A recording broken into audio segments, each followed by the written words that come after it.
Alright. Hello, I'm Niki Ulehla. I'm a puppet maker and a puppeteer and goldsmith, as you say. And I learned to make marionettes in the Czech Republic, and I've been doing this for about 14 years. And right now I do performances with myself and a group of collaborators who are other puppeteers, and I work with composers and musicians. And we put on performances various places in the Bay Area, and the way we do it is we perform with the Puppeteers Visible. And the reason why I like to do that is there's a great phenomenon that can happen where if we're doing our job properly, or doing our job well, you can actually stop being able to see the puppeteer. You only see the puppets themselves, and I think that that's a great magical moment.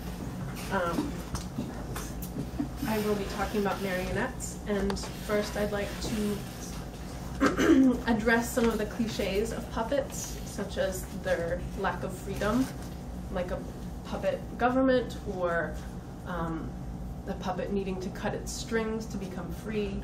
And this, I would say, is only an apt metaphor if there's bad puppeteering going on. Ideally, there should be harmony between the puppet's form and its relationship to the puppeteer. And what did I say? Yeah, this is where life is created with the puppets. This, we have a traditional form of the human marionette. This is the template with the nameable parts. There are various adjustments and improvements that can be made to this basic form, but this will serve my purposes for illustrating how the puppet is made. And then within each of these forms, there's differences in size or length or weight, and that's what gives the puppets their perceived personalities. So here we have George. Okay, there he is. Okay, upper portion is made with soft joints. So the head, the neck, the body, through and then into the arms, down into the forearms. These are all done with leather cord and pins, and this is done to fix the alignment so that everyone, like head and body, are all going the same direction, and the hands are in the same direction as well, but to have flexible movement. So you need to have a cord that's thick enough so that you can keep that alignment. I have some that have like really delicate cords and they their heads spin backwards. It's horrible. Okay, so the legs are done with hard joints, and those are notch and groove, and they're held together with pins, just in case you need to repair a foot or a broken leg. I did one time have someone's leg fall off mid-performance, and he had to hop for the rest of the time. It was kind of unnerving, but these things happen. These have the single direction of movement so that the walking is as nice as possible. There's some side-to-side movement, but it's pretty limited. The foot is in an arc, with the radius being the knee joint. And they have, I think they have shoes like this now. I haven't tried them yet, but it allows for a nice rolling movement when the leg is picked up and set down, and then it can glide, it can rock on that arc. And that's what makes the walking possible. I'll show you a video, and there are some puppets who don't have good arcs, and you can see what happens when it doesn't work out right. Okay, this is the basic controller, and I think this one has 10 strings.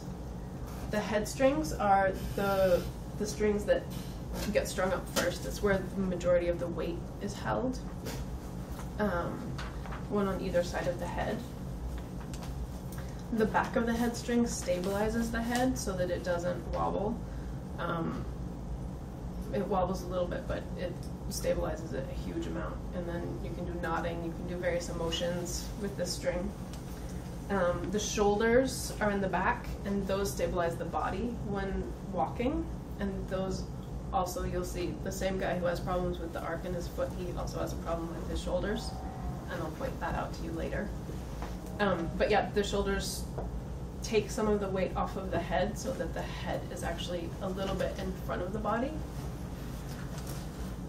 The butt string is useful for bending at the waist, for getting up and down, and there's some dancing that can be done with the butt string also. It's very nice.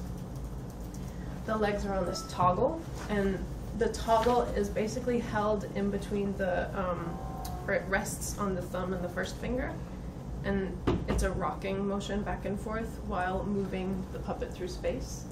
And the one side lifts up, and that lifts the knee, and then the other side has slack for the leg to go back, and then once it's time to lift that leg, that one picks up and then goes forward. And the hamstrings are out in front, and those are so you can easily grab it with your other hand or even with the same hand, so you can actually control one puppet with one hand. And also they're in front, and that prevents the elbows because they have the soft joints. It prevents them from going backwards too much, and then that's also unnerving. A lot of the controls are made so that using gravity and just tipping the controller, you can, that's the majority of the movements that I use. It's not a lot of like string pulling up and down. It's a lot of just like subtle tilting and twisting. So now we're going to look at some comparative walking. So you can see I'm basically doing the same walking motion with each of these puppets, but given their different leg proportions and different weights and different sizes. Is this 30? Oh, this is 30. Come on in. Hop the fence. So yeah, given their different weights and sizes, that they end up having different personalities, essentially. Here we have, and I just click this. Oh, it's loud.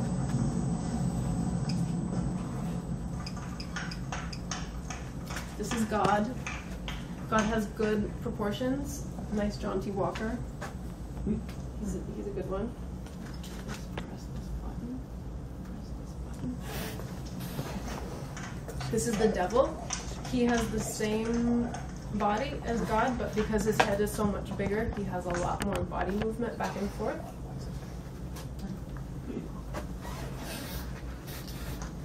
This is Hansel. He's the one with the arc of the foot problem and with the shoulder strength problem. And the only thing I can say for him is that a lot of problems equals a lot of personality. So this is what I've discovered. This is the lady. She has some short thighs and some long calves, so she kind of totters a little bit. This one, oops, wait a minute. Yeah. Okay, this is the butcher. He is quite heavy. He has pretty good proportions on his legs, but he takes tiny steps because he's so wide and. But I think he's nice. I think he has nice one. This is Giant Mary, who's here tonight, and she's a really good walker. She's the first puppet I ever made, and she's way bigger than all the others. But she has a really nice arc on her foot, you can see, and her feet are quite large. So I think the weight of her and her leg proportions and her foot length all contribute to her nice walking. And then let's look at the lady again for comparison and see what that funny proportion does.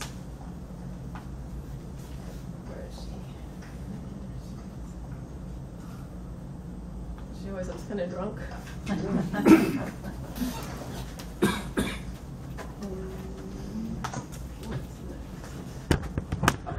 And then, just to give a broader perspective, we've been looking at humans. There are non-humans out there.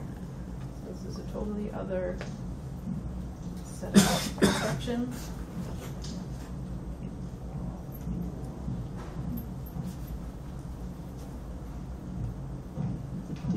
Okay,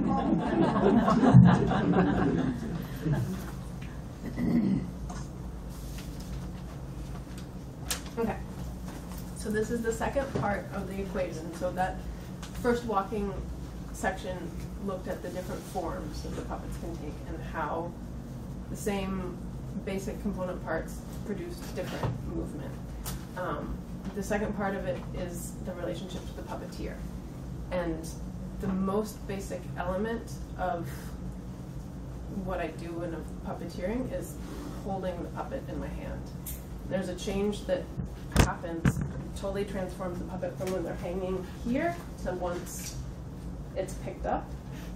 There's a transmission of like fine movements that are insignificant if you are just looking at me, but once it goes through the strings into the puppet, it basically animates them. So that's the first basic, hold on to the thing. That's the first thing. The second thing that is, I would say, the most important aspect of puppeteering is to go slowly and to do less. And you'll see in some of these when I start to do these like big movements, they stop looking alive. The like tiny movements are when there actually is life coming out. So let's look. Here's the look.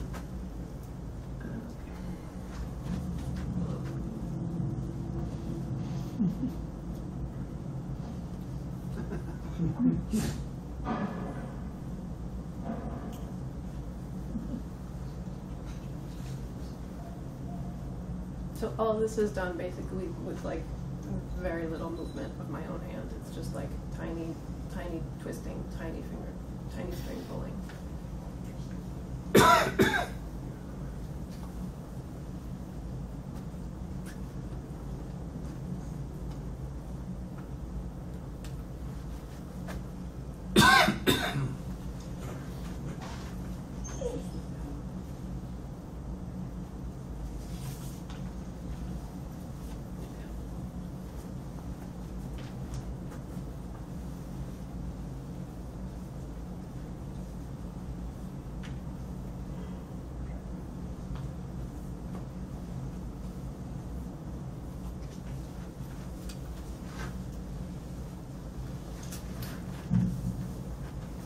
God and the devil do can dances for people's souls. Just to let you know.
There's also with the puppets that I make, I leave the chisel marks visible, and I don't sand them down to smooth. And this is,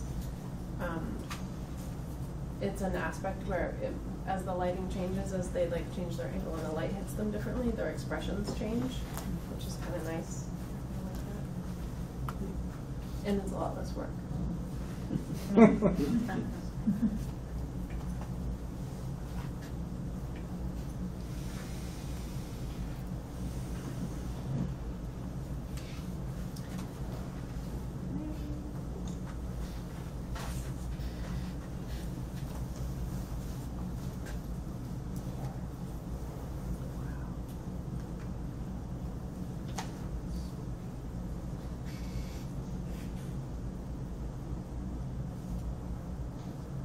Who is this one? She's Giant Mary. She's right down here. You can say hi.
Okay, so and then I have a few more videos, and these are kind of random gravity-related specialty movements.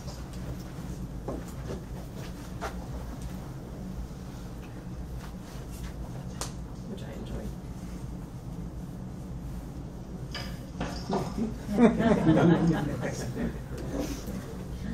One martini, too. Totally. And same thing, totally different structure, totally different way of falling down. And then this is the butt dance that I love so much with the butt string. Cool. Which is like her whole body gets moving in this just from that one string.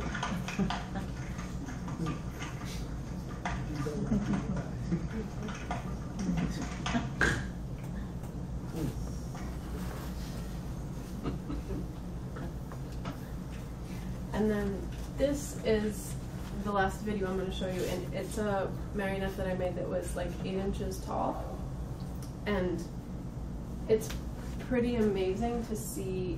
So the lighter the puppet is, the more you see the movements of the puppeteer. And oops, I'm not that sorry. Hang on. You can see like how much I'm not a smooth mover. Like it's like these like staccato movements. It's kind of fascinating to see. Like it's like a some kind of gauge of the person. This one is very, very small. That's very nice.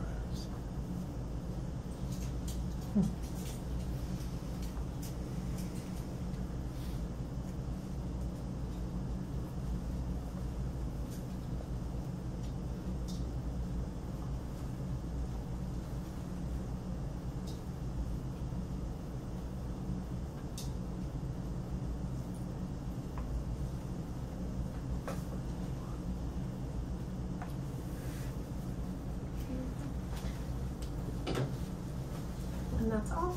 I would just say that couple final comments.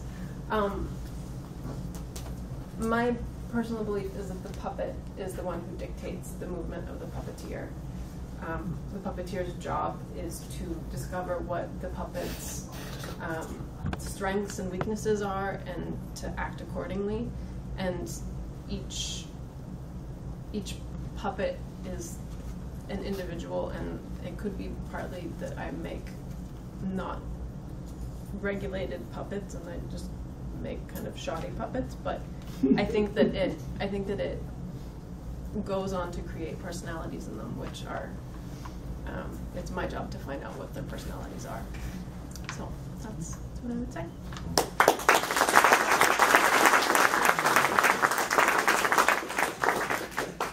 Any questions? Yes.